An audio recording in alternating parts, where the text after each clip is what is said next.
Let's see. I want to introduce Dave Ryan. You all have his bio, but I'm going to read it anyway, because that gives me something to do.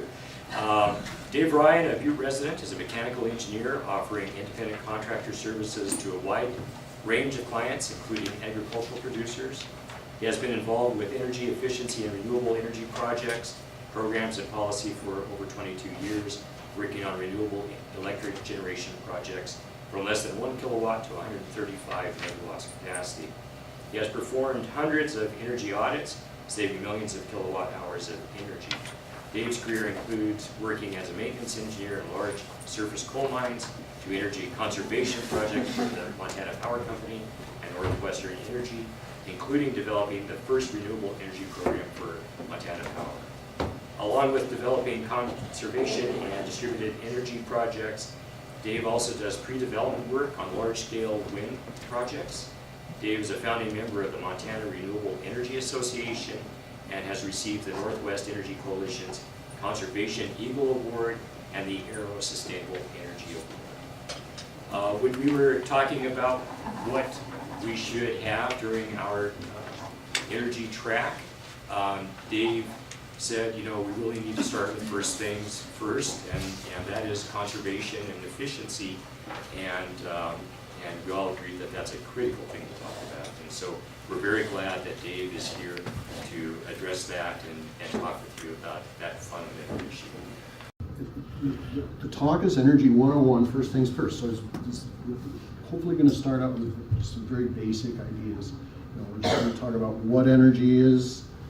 We're going to talk about how much energy we use, okay, which is kind of amazing if you think about it. Say, why do we save energy, or why save energy? Okay, there's compelling reasons why we should not bother to save energy, and I'll show you. It's just one slide, and then we're going to just some very basic concepts on how to save energy. Okay, I'm not going to sell light bulbs. I'm not going to sell boilers. It's more the conceptual basis for how we can save energy. So what is energy? Okay, we talk about energy and sources of energy, and we've got a coal-fired power plant, we got a gas plant, we got a wind farm, solar electric maybe. But fundamentally, energy is the ability to do work. So that's basically a definition. It comes in a lot of different forms. Okay, we've got thermal energy, light energy, motion, electrical, chemical, nuclear, we can't forget that, gravitational, okay? So all these are energy forms, and all of these energy forms, they're all apples to apples, okay? So energy in one form can be transformed into energy in another form, okay? Which is very crucial idea. Okay, we can store energy. We have different ways to store it. We can store it in springs. We do this all the time. If some of us might remember having a watch that we wound up. Okay, we put the energy into the spring for the watch to run on. We use a lot of springs to save energy. Mostly these are very fast responding energy storage and depletion. We can store electrical energy, and we can store these in batteries. We can store it in capacitors. So there's a couple of different electric devices that we can use to store energy. By the way, I think the group is small enough, and I probably have enough control over you guys. You can just fire a question, anytime. Okay. So we do use batteries. Everyone knows and loves batteries, from the little ones that babies can eat, and all the way up to, we have some very large batteries. Looking at things from a residential standpoint, we can store energy in batteries for our homes. When it gets to the point where we are storing energy for on the utility scale, then we want to store it using weight. So if we pick up a weight, just a mass, and we pick it up, we are storing energy in that mass. So if we have water behind a dam, this is a big lake and water is heavy, and so we run the water downhill and we can transform that from potential energy into kinetic energy. So kinetic energy is energy in motion. So if we have a moving mass, this is like our car, okay, we've burned something or we use some electric energy and we get our car going, well now we have a moving mass. Electric current, electricity, I always tell people I hate the word electricity because there's no such thing as electricity. There's electric current, electric voltage, electric power, electric energy. There's no such thing as electricity. It bugs me. Chemical reactions, and I put a little explosion down there.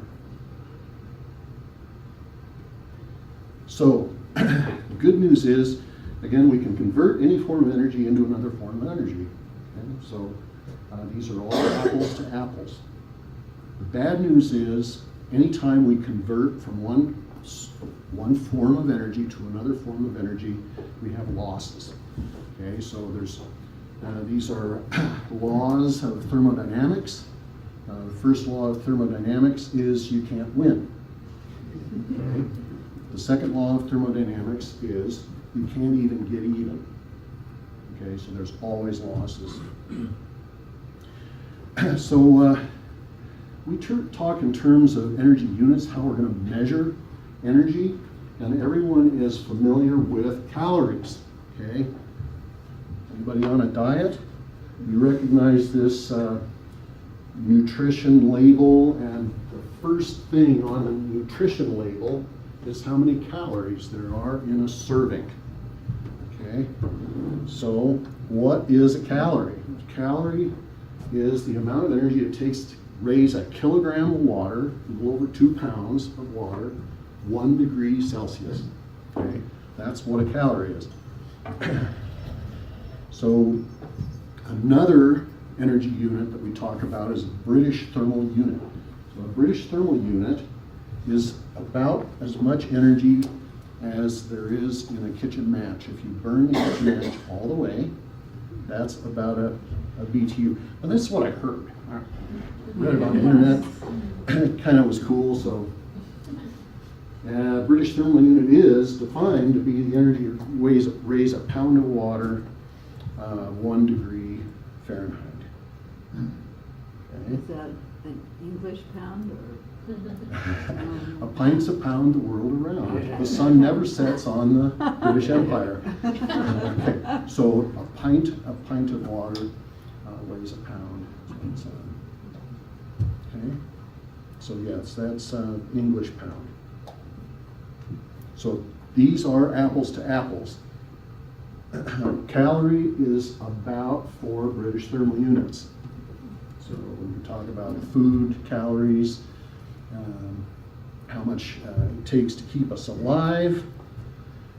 I put 2,000 calories on here. As in the United States, I think we're more like 2,700, but 2,000 is probably enough to keep us alive.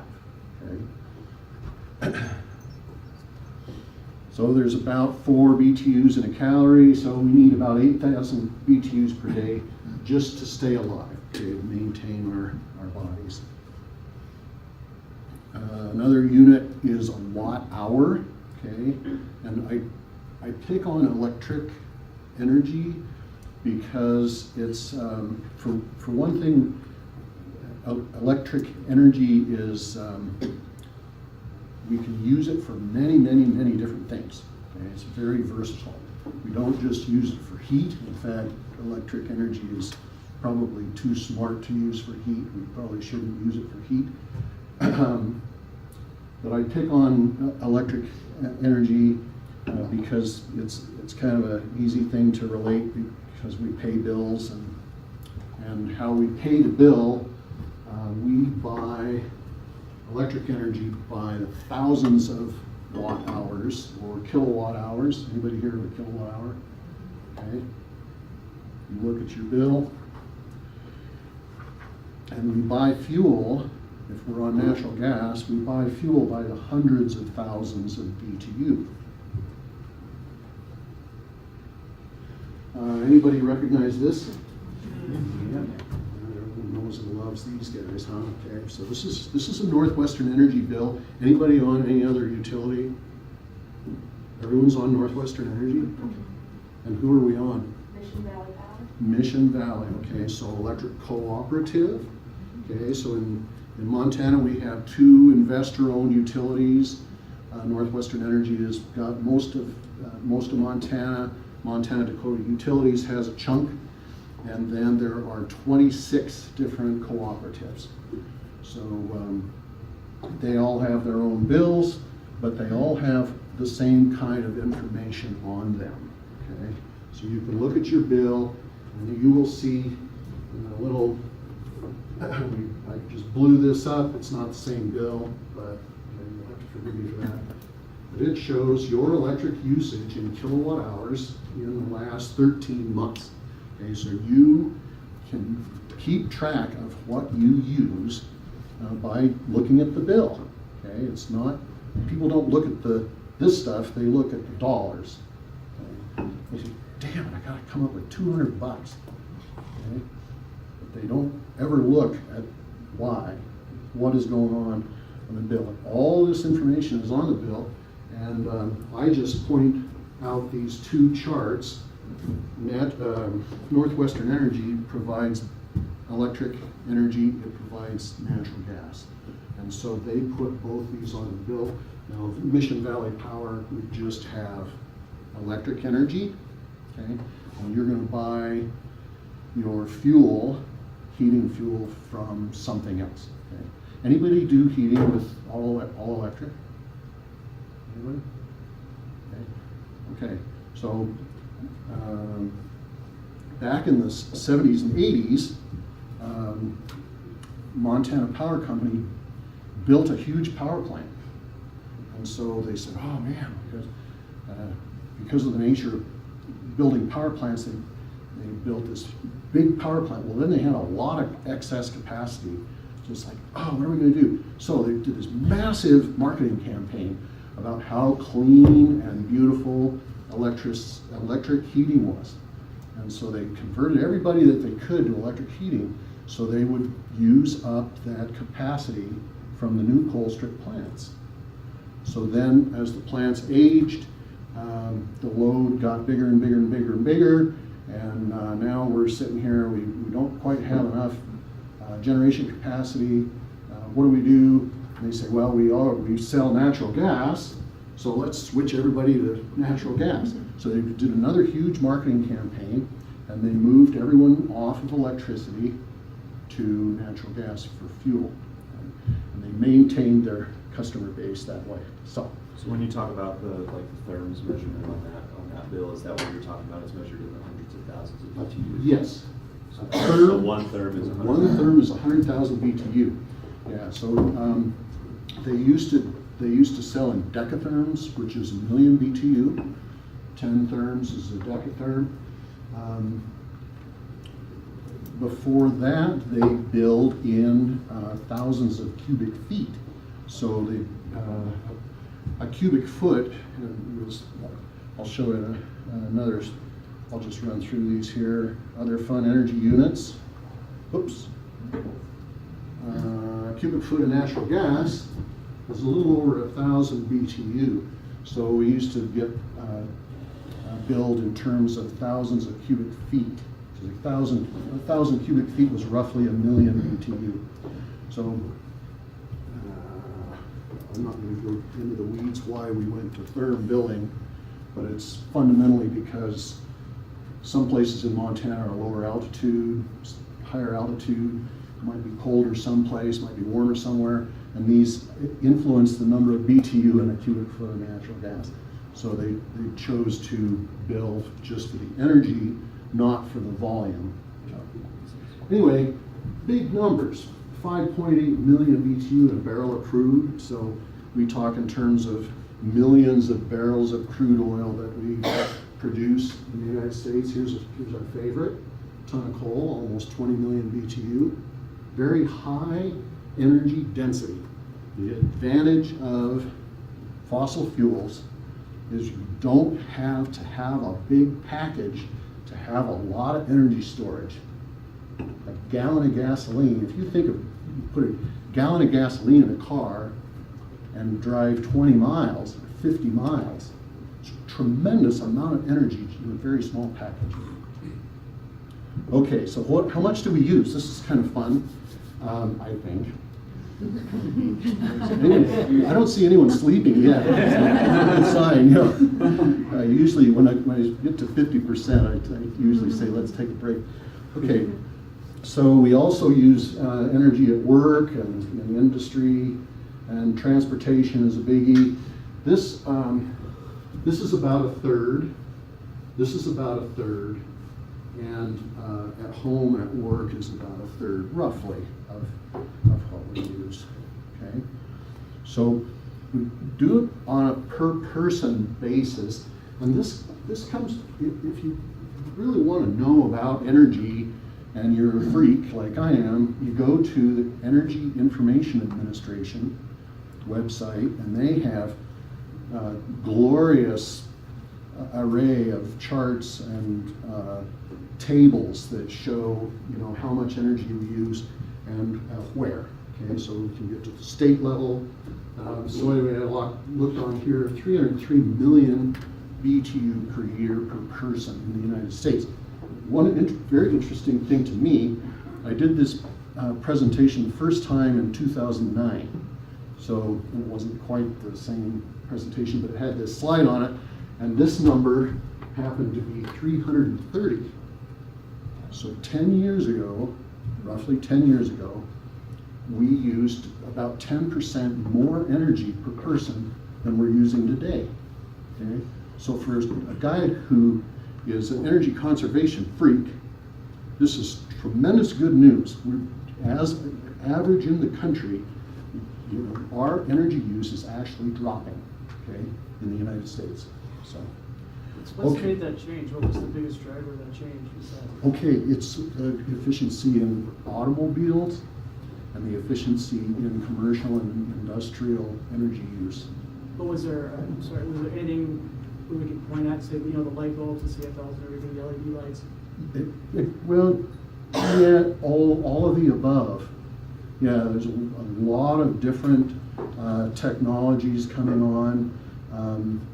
There's okay, the standards for automotive efficiency have increased over time until very, very recently. And so all these things added together have made an impact. Okay. So divided that number by 365, say how many BTU per day we use. So, okay, we're going back to 8,000 BTU per day per person. So we use about 103 times as much energy as it takes us to survive, okay, in the United States. So think about it this way, we each have about 103 slaves in the form of energy use that we use. So I bring this up because people say, well, you know, gosh, we're really efficient, you know, we don't really have any way to save energy, and I'm looking like, dude, we have 103 slaves. We should be able to figure out ways to not use that, okay? So here's the thing. Why should we save energy, okay? We can demonstrate our prosperity simply by using more energy. Using energy is a measure of a standard of living. So you say, people in the United States have a high standard of living, and we can tell that because they use a boatload of energy, okay? And the other thing is these fossil fuels, they're just there in the ground. Why not dig them up and burn them, okay? They're cheap.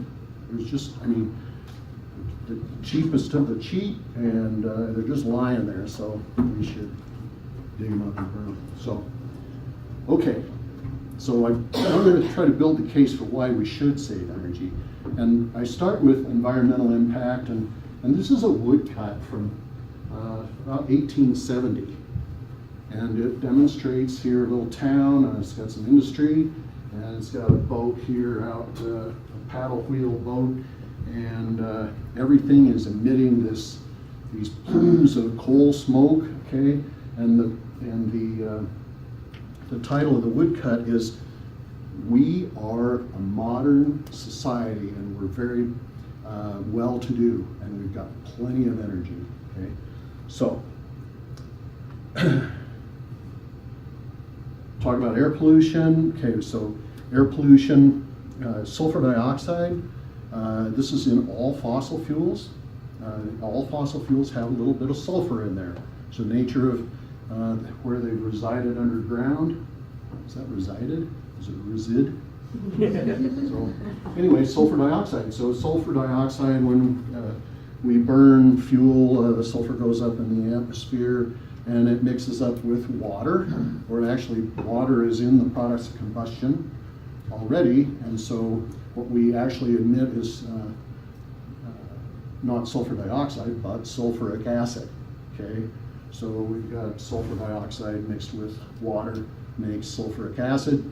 The sulfuric acid comes back down in the form of rain, and so we have damage to our facilities, and it also kills our forests. So if people wonder why Butte, in the area around Butte, is really fairly devoid of trees. The trees that are there are less than 100 years old.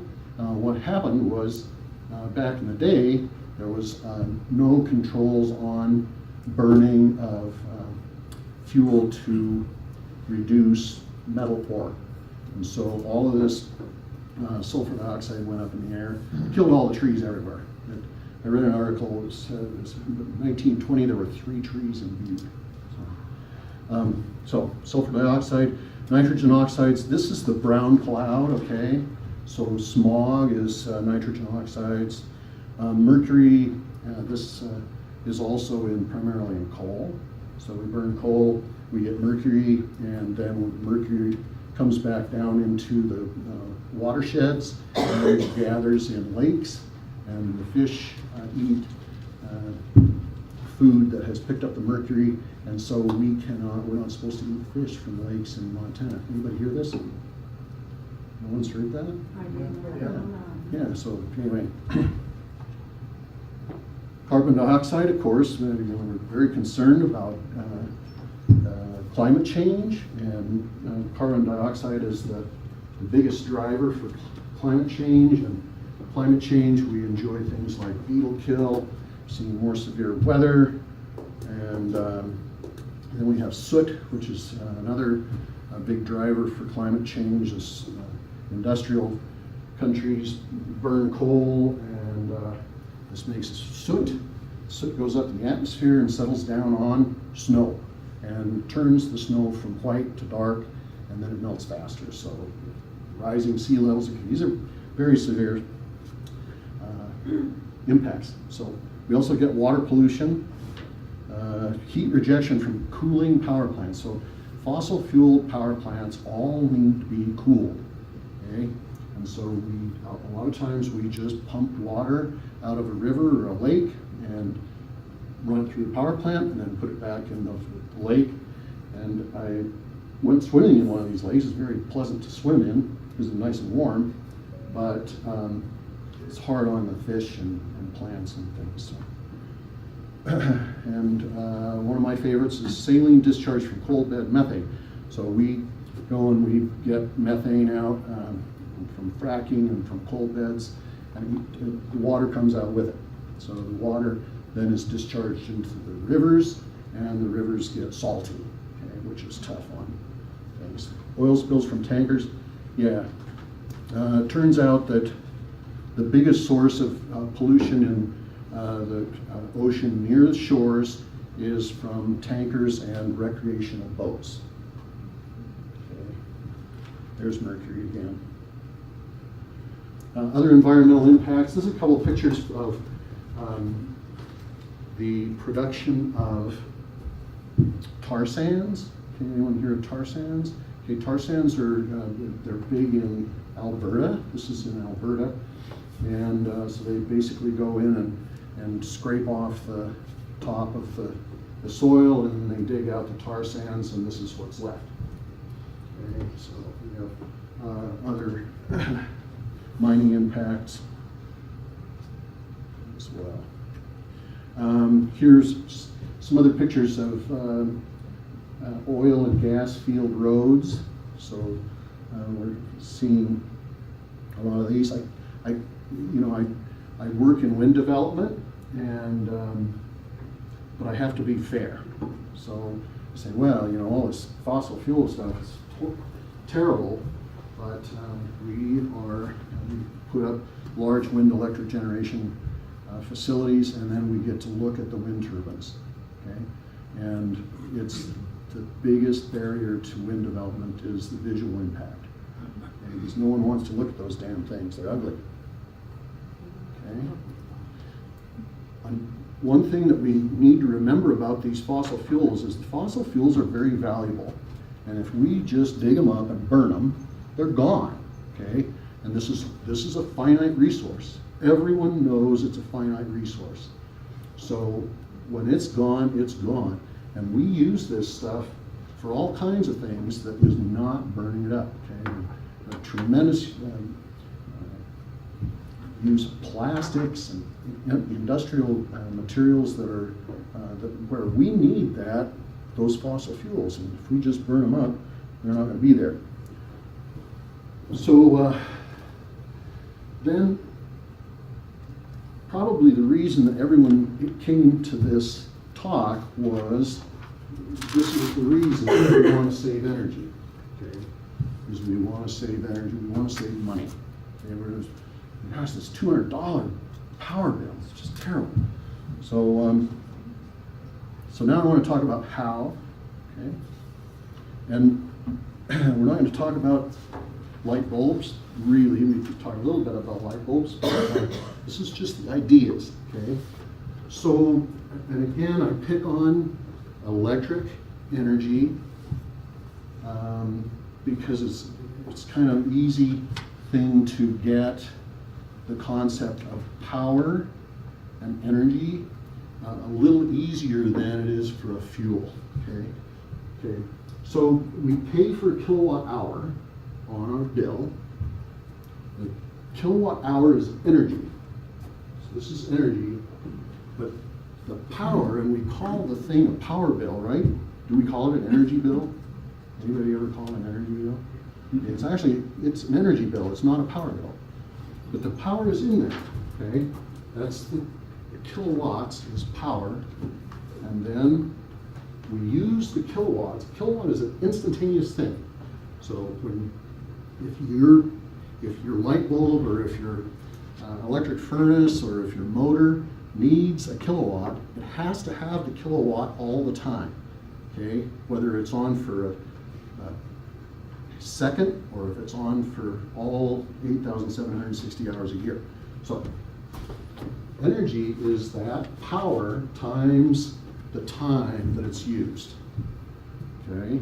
So it's not really a power bill, it's an energy bill, but the power is in there. Anybody commercial? Okay, so you get a power bill. Okay, so this is basic. This is really basic. So I just stick with energy, but commercial facilities, irrigators. Any irrigators? Okay, so commercial irrigation, industrial. There's another part of the bill where you get to pay for power. Okay, and that's called demand. Okay, and people hate the demand, right? The demand charge is like, oh man. Okay, but we're not gonna, we can talk about that offline. So here's the idea. So there's two ways to conserve energy. You can cut down the power use, okay? And this is the power use. We're gonna squash this rectangle this way. And this is what efficiency is. People talk in terms of efficiency. So when we talk about efficiency, we're talking about this doing the same job using less power. Okay? So that's efficiency. The other way to do it is we're going to squash the rectangle this way by using the equipment for less hours, okay, for less time. Okay, so that's the way to save energy. Again, kilowatt hour is kilowatts, which is power, times the hours used, which is time. Okay, so how do we reduce power? This is where we have to spend money on equipment. Okay. So whether it is we're going to replace fluorescent or incandescent lighting. Anybody have incandescent lighting still? Yeah. I think everyone has at least one in their house, okay? At least one. Where's the one? Anybody? Well, one incandescent light bulb in the house, for sure. Oh, yeah. Okay, Yeah. it might be the refrigerator, Yeah. okay, but it's certainly the oven, okay? Because you don't want to have some electronic device in there getting baked all the time, okay? So we will see incandescent light bulbs in ovens probably forever, okay? Because that's appropriate use of that technology. But in many cases, incandescent light is basically a heater. So you hold your hand up next to an incandescent light bulb, or heaven forbid, touch it, and you get burned. Okay, they're much better as a heater than they are as a light bulb. So it's fluorescent. Of course, these are full-size fluorescent light fixtures here. Everyone knows and loves fluorescents and little twisty compact fluorescents. Okay, yeah, we're past all that. Okay, because now we have light emitting diode technologies which far surpass the quality and efficiency of lighting equipment from fluorescent or incandescent. Okay. So we can also replace old heating equipment with high efficiency heating equipment. 1980s, 1990s, we had heating equipment that was about 80% efficient. In other words, 80% of the heat made it into the house, 20% of the heat went out the stack. Nowadays we have furnaces that are in excess of 95% efficient. So we can conserve that energy by installing more efficient equipment. So back to the idea, kilowatt hour is a kilowatt of power times the hours used. How do we reduce the hours? Okay. So this is the part that doesn't cost as much money. This is cheap. So you can install controls on equipment. So if we control the lighting in this room, we have a switch, and it's sometimes very difficult to convince people that the switch goes off as well as on. Okay, so when in doubt, shut it off. Okay, if you're not using it, shut it off. So this is controls. We have all kinds of different controls. Time clocks, photocells, occupancy sensors. Everyone knows and loves occupancy sensors. We're not going to get into the weeds of occupancy sensors, but they're tricky. Okay, but we use them a lot. Irrigation, we can put a moisture sensor on an irrigation system, and the moisture sensor will tell the irrigation system, no, we've got plenty of water, we don't have to turn on. Okay? So that shortens the number of hours that the irrigation system runs. So irrigation, we can put a more efficient pump on, or we can control it with moisture sensors. The biggest thing is to change our habits. This doesn't cost anything.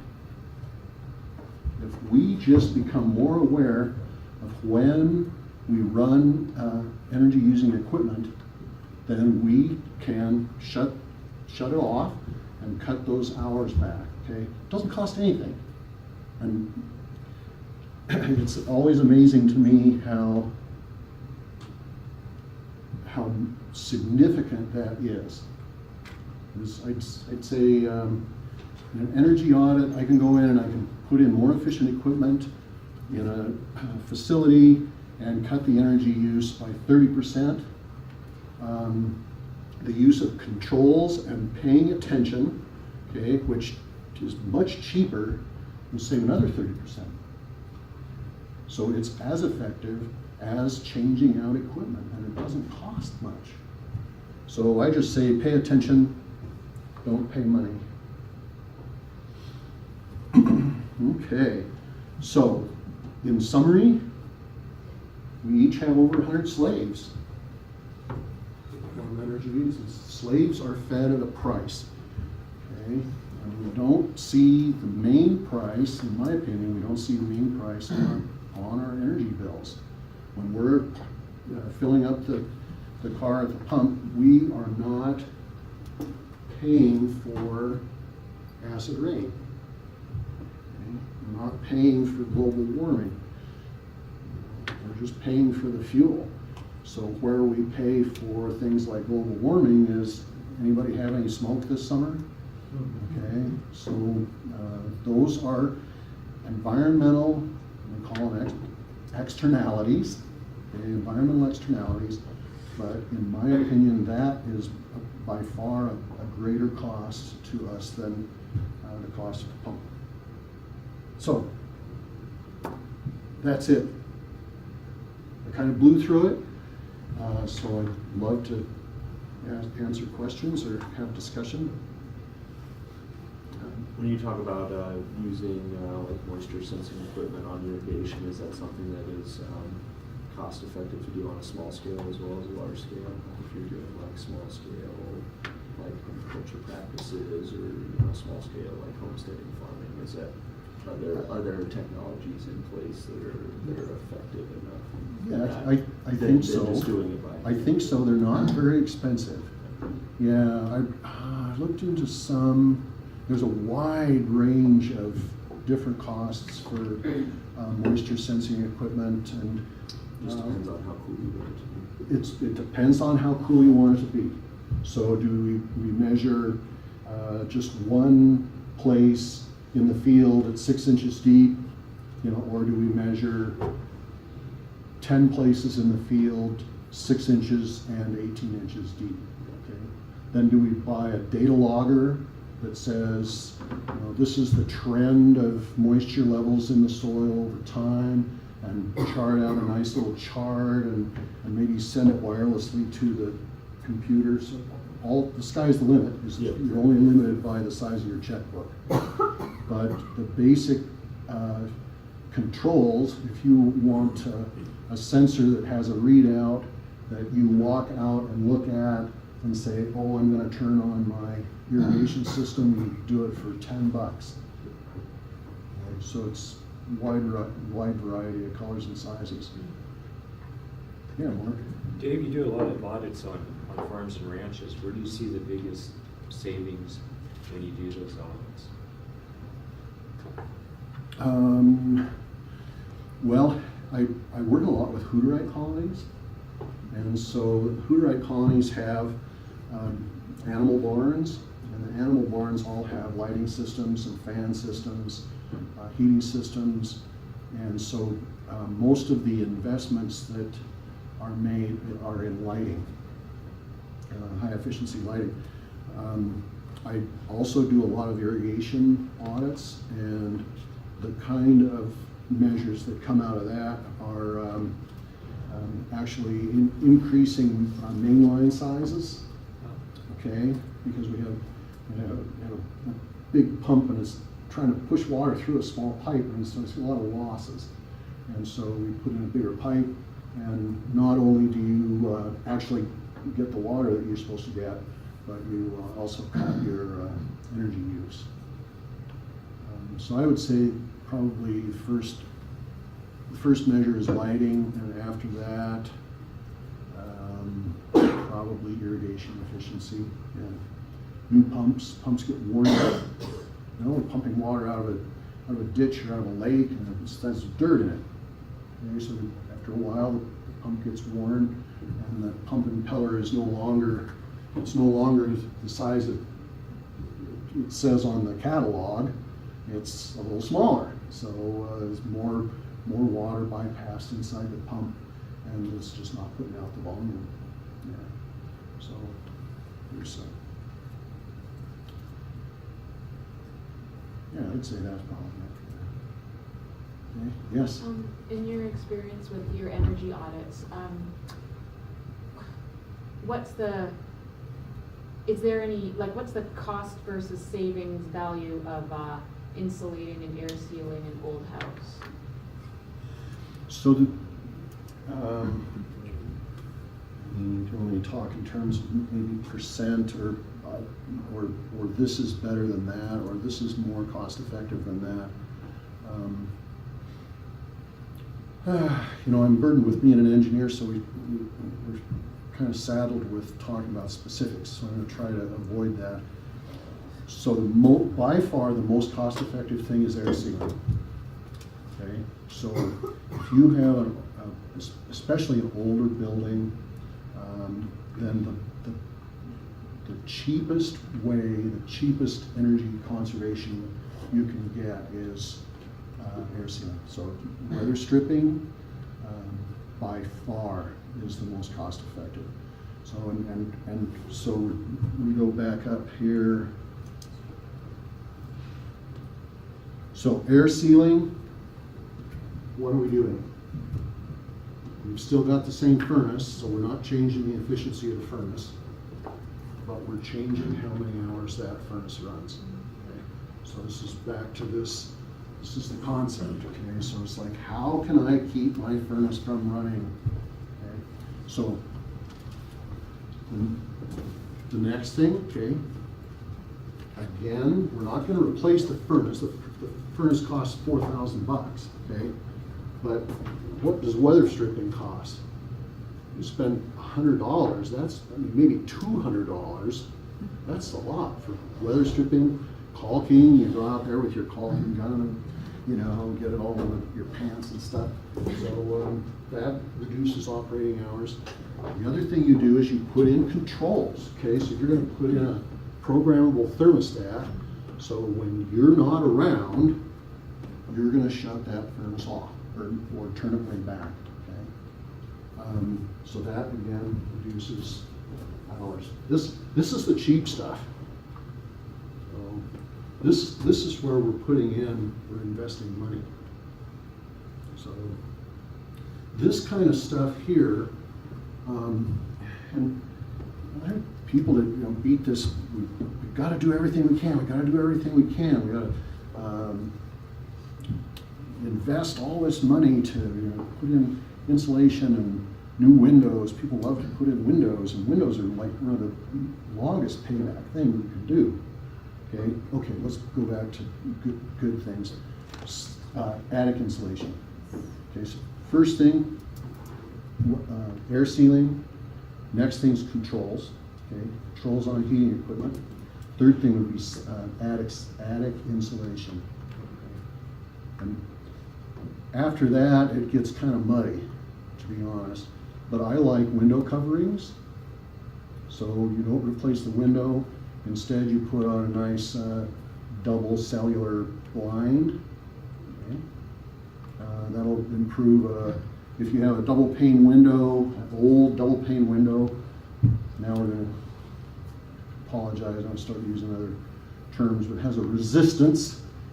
It cuts the heat flow in half that's going through that window. If you have pair panes, okay, one pane, the heat loss is something. 2 panes, it's half that. Okay, you put a double cellular blind on that window, and it cuts it down it makes it 1/6. Okay, and blinds, you're going to put blinds on anyway, right? Or curtains, whatever. So instead of getting really light, filmy ones that are, you know, really sexy and everything, you get these clunky lines, you know. Two questions about the lines. In order to get that thermal benefit, how closely does it have to seal around the edges? We And want it then to seal. The opposite of that is the condensation. Yeah, we want it to seal. I don't know if we've got a marker or anything here. In very broad terms, we want it as close as we can get. Mhm. Okay, so, and if you can, we want to present the air with a tortuous path. So if we have a window here, then we have the blind should come as close to the window as you can without touching the window. Okay, and likewise, you know, here's the window. The blind should come as close as you can to the edges. Anyone ever remember something? Let me think what it was called. Help me. These blinds that actually ran in tracks. Okay, and these were big. More windows, is that? I can't think of what they were called. Wilbur. What were these called? I can't remember. I can't remember either. Yeah. I'm right with you. Anyway, but they were very window quilts. Okay. So and they're very effective, but anyway, these things are only effective when they're closed. The thing about air by the window's cold. Let's just talk about we're in Montana, it's wintertime. Same thing works in heating, but it's kind of backwards. Okay, so the air out here is cold, and so it cools the air on the inside. Cool air is more dense than warm air, and so as this air in here is cooled, it starts going down like this, and it comes out the bottom. Okay? And so more warm air comes in the top, and so then you have this convection here. It's constantly cooling the room, and if you're sitting here, here's your chair, okay, and you're sitting here, then you're sitting in this cold. So it's worse than where the thermostat is, which is hopefully in a place where this doesn't affect the thermostat. Okay, so if you improve the efficiency of this window, you make yourself more comfortable, and it shows up at more effect than just what you see on your bill. And then the condensation issue. Okay, first of all, if you have double pane windows and you have a lot of condensation, then you might have a backdrafting problem. So backdrafting is where your house is very tight, okay? We've done this weather sealing, right? So then we have fuel burning appliances. Here's our fuel burning appliances in the basement. And we have here's the exhaust, and the products of combustion come out of this and they go up the stack, and this is open here. Okay? So if you have another fuel burning appliance someplace else, and it's doing the same thing, it's fired and this one's fired. This one, if this is a big one maybe, the amount of volume going out the stack here is big enough to overcome this pressure in this stack here, and it'll actually pull this, and the products of combustion will come in the house. So if products of combustion come in the house, you get carbon monoxide, and carbon monoxide will kill you. Okay, there's nothing about solar electricity that will kill you unless you get electrocuted. Okay. So I don't know where that came from. Are we done? I'm afraid we're out of time. Oh, we're out of time. Yeah. So I'm going to be here, today and tomorrow, and I love talking about this stuff. So How about